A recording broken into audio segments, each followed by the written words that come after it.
suy hai số rồi. 4 trừ 3. Thì 14 trừ 4 trừ 3 thì phải điền số bao nhiêu vào đấy nữa thì mới ra 14.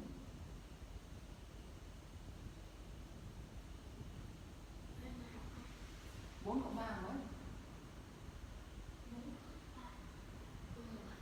Thế lấy 7 xong đến 14 trừ đi hai cái số đấy thì biết là số bao nhiêu, cần phải tìm chưa? Làm bao nhiêu lần cái dạng đề như thế rồi còn phải hỏi.